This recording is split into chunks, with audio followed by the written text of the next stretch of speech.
अस्सलाम वालेकुम। आज हमारा टॉपिक है लिमिटिंग फैक्टर।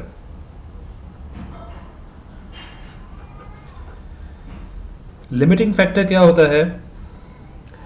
एनी फैक्टर जिसकी वजह से हम लोग अपनी प्रोडक्शन सेल्स को बढ़ा ना सकें। लेट्स सपोज इफ़ हम बात करें कि हम लोग का काम है, हम प्रोड्यूस करते हैं टीवीज़। अब हमारे पास सब कुछ मौजूद है, हमारे पास लेबर भी है, मटेरियल भी है, स्टाफ भी है, सब कुछ हमारे पास मौजूद है। लेकिन कोई ऐसा फैक्टर है जिसकी वजह से हम अपनी प्रोडक्शन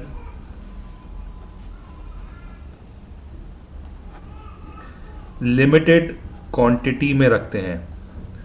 अब इस केस में क्या हो सकता है? लेट्स सपोज डिमांड हमारा एक फैक्टर है जिसकी वजह से हम लोग एक लिमिट में बनाते हैं। अगर हमारी डिमांड अनलिमिटेड हो तो हम अनलिमिटेड बनाएं, लेकिन अनलिमिटेड बनाने के लिए फिर हमें अनलिमिटेड मटेरियल भी चाहिए, स्टाफ भी चाहिए, फैक्ट्रीज भी चाहिए। तो हर किस्म की चीज़ अगर अनलिमिटेड होगी तो हम अनलिमिटेड बना सकते हैं। लेकिन हर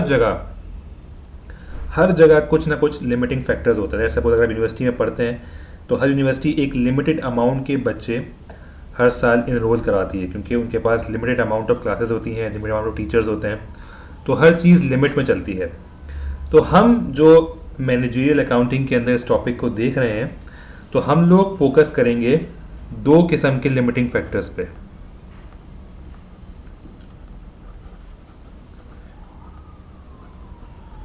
एक हम करेंगे मटेरियल पे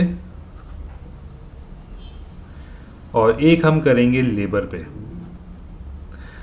हम ये एज्यूम करेंगे कि या तो हमारा लेबर जो है वो लिमिटेड है जिसकी वजह से हमारी जो प्रोडक्शन है वो लिमिट में रहेगी, या हमारा जो मटेरियल है वो लिमिटेड है जिसकी वजह से हमारी प्रोडक्शन लिमिट में रहेगी।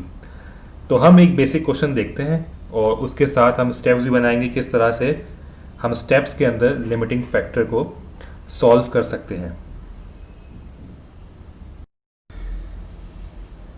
सो आप ये देख सकते हैं, ये क्वेश्चन है हमारे पास कि एक कंपनी है जो 3 किस्म के प्रोडक्ट्स बनाती है, ए, बी एंड सी, जिनकी सेलिंग प्राइस हमें दी हुई है 40, 50, 60। लेबर हमें दिया हुआ है कि एक आवर का जो रेट है वो 10 है। तो इसका मतलब ये है कि ए जो है वो 1 आवर कंज्यूम कर रहा है, बी जो है 15 कॉस्ट कंज्यूम कर रहा है, इसका 15 डिवाइड बाई 10 1.5 आवर्स कंज्यूम कर रहा है, और सी जो है वो 2 आवर्स।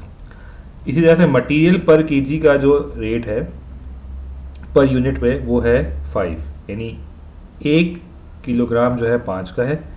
तो हम यहाँ पे 2 यूज़ कर रहे हैं ए के लिए, बी के लिए भी 2 कर रहे हैं और सी के लिए 1 कर रहे हैं।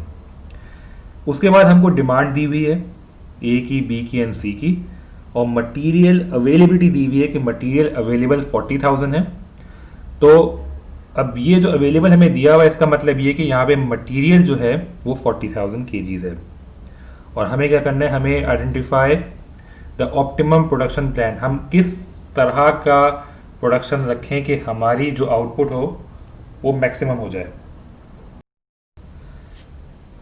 अच्छा, अब आप लोग ये कर सकते हैं कि आप इसका स्क्रीनशॉट ले लें ताकि आप लोग के सामने क्वेश्चन रहे, और अब जब मैं स्टेप्स लिखूंगा तो इसको हम इजीली सॉल्व कर पाएंगे। सो इसका फर्स्ट स्टेप जो है,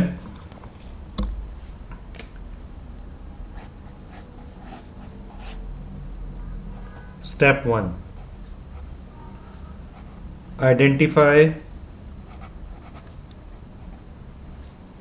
the limiting factor.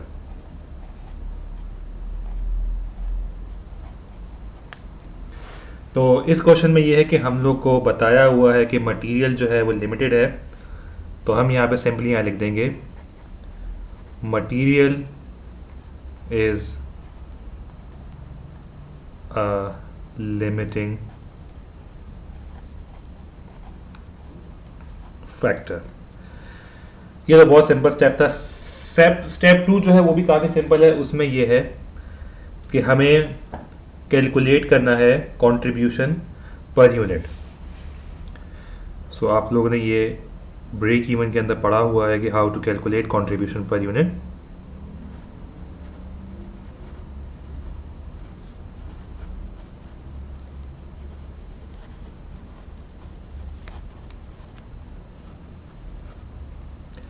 So simply हम क्या करेंगे कि हम सेलिंग प्राइस में से वेरिएबल कॉस्ट लेस कर देंगे तो हमारे पास आ जाएगा कंट्रीब्यूशन पर यूनिट। सो हम ये देख सकते हैं कि ए की सेलिंग प्राइस भी दी हुई है, लेबर कॉस्ट भी दी हुई है, मटेरियल भी दिया हुआ है। So we can simply calculate the contribution per unit. So A B C selling price है 40 50 60 और मटेरियल और लेबर कॉस्ट हम माइनस कर देंगे।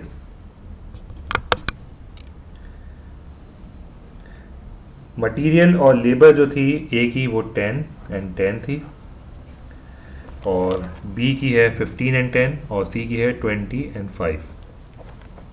सो यहाँ पे लेबर पहले था, मटेरियल बाद में था। सो मैंने मटेरियल पहले लिख दिया है तो ये हो जाएगा आपका, और यहाँ पे है 15 and 20।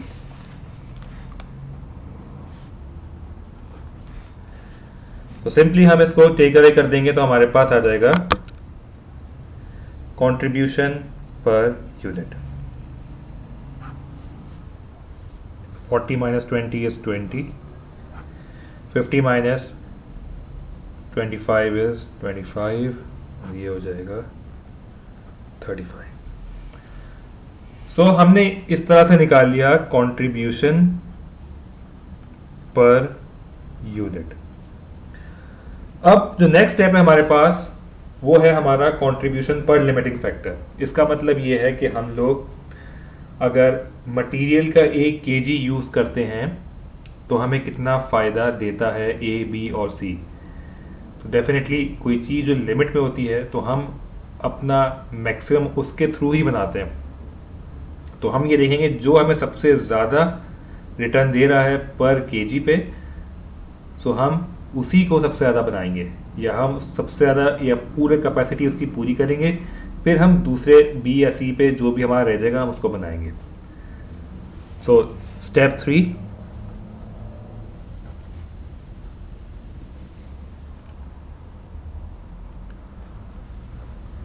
Calculate contribution per limiting factor. So contribution already हमारे पास है पर यूनिट, जो हमने स्टेप 2 के अंदर निकाला हुआ है।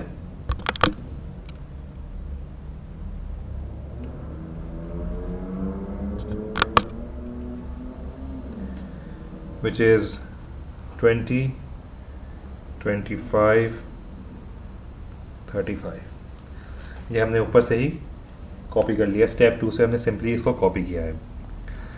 अब हमें ये देखना है कि हमने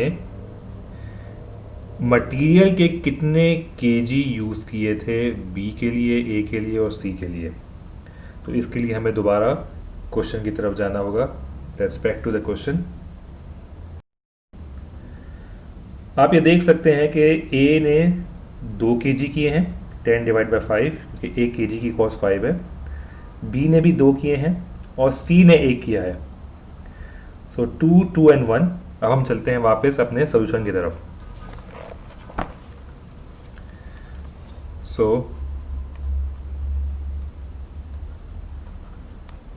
लिमिटिंग फैक्टर हमारा हो जाएगा